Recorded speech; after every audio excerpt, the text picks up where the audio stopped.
បើវីដេអូនេះ5នាទីតើអ្នកទាំងអស់គ្នារៀនអានបានប៉ុន្មានប្រយោគកុំភ្លេចប្រាប់ខ្ញុំក្នុងខមមិនផងតើអ្នកទាំងអស់គ្នាមានបានអានឬទេ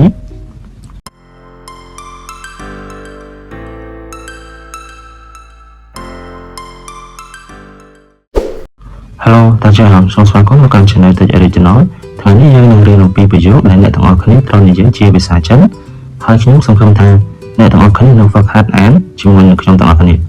មុនឈានទៅដល់ប្រយោគរបស់យើងឥឡូវនេះយើងមកស្វែងយល់អំពីពាក្យជាមុនសិន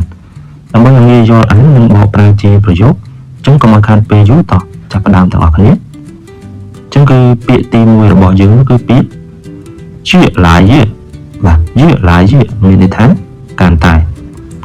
ឆងស៊ឺបាទឆងស៊ឺយើងប្រែថាពេញលេញបាទពាក្យទី3នូលីបាទនូលីយើងប្រែថាខិតខំឆើងកងបាទឆើងកងយើងប្រែថាជោគជ័យបាទបន្តពាក្យយើងទៀតស៊ួយរ៉ានបាទស៊ួយរ៉ានយើងប្រែថាទោះបីជាបាទពាក្យយើងបន្តទៀតកងជក់បាទកងជក់យើងប្រែថាការងារខៃស៊ីនបាទខៃស៊ីនប្រែថាសប្បាយចិត្តលីយ៉ូ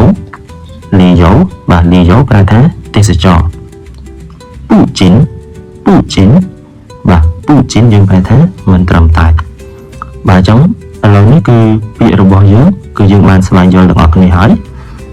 បាទអញ្ចឹងកុំឲ្យខាតពេលយូរគឺយើងចូលមកដល់ប្រយោគយើងតែម្ដងតោះចាប់ផ្ដើមប្រយោគយើងអញ្ចឹងប្រយោគទី1របស់យើងគឺយើងអានថា我的生活越来越充实បាទយើងអានម្ដងទៀត我的生活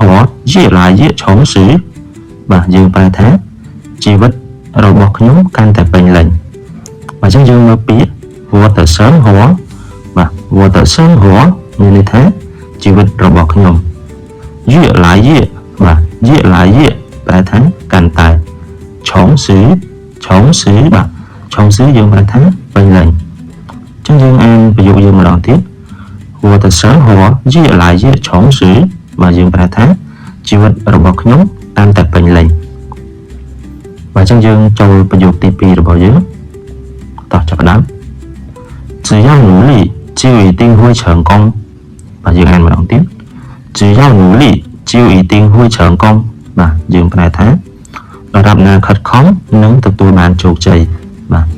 只要បាទ只要យើងប្រែថាត្រូវតែឬក៏ដរាបណា努力បាទ努力យើងប្រែថាខិតខំ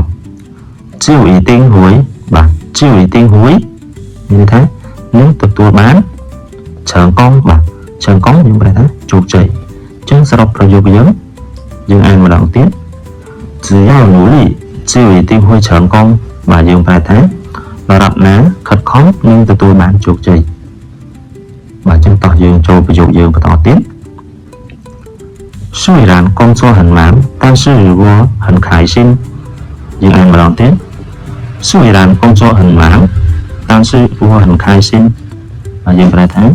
ទោះបីជាការងាររវល់ក៏ដោយប៉ុន្តែខ្ញុំរីករាយ虽然បាទយើងមើលពាក្យ虽然យើងប្រែថាទោះបីជា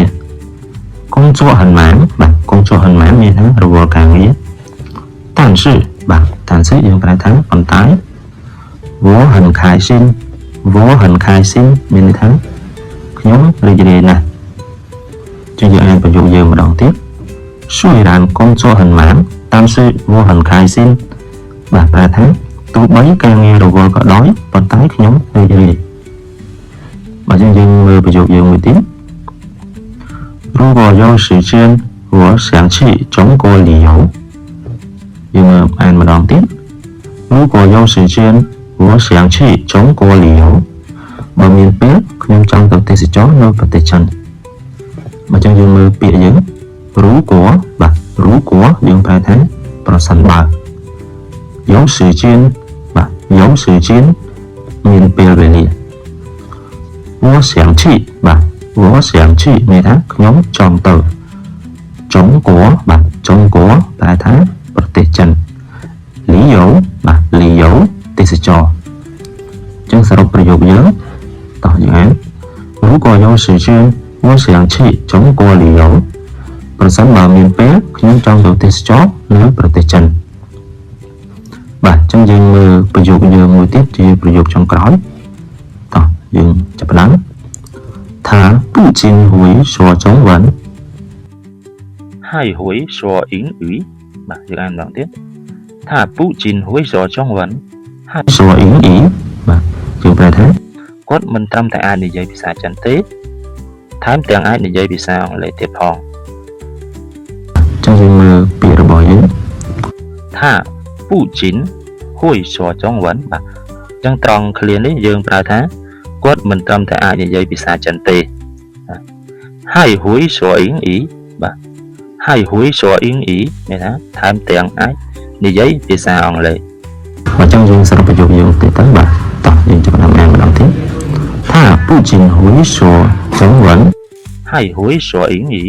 បាទយើងប្រើថាគាត់មិនត្រឹមតែអាចនិយាយភាសាចិនទេថែមទាំងអាចនិយាយភាសាទៀតផងអញ្ចឹងយើងរៀនក្នុងថ្ងៃនេះក៏បានដល់ទីបញ្ចប់ហើយខ្ញុំសង្ឃឹមថាបងប្អូននឹងយល់អំពីមេរៀនមួយនេះដើម្បីទទួលបានវីដេអូមុនគេពី Tech Original ផ្លេចចុច Subscribe សូមអរគុណ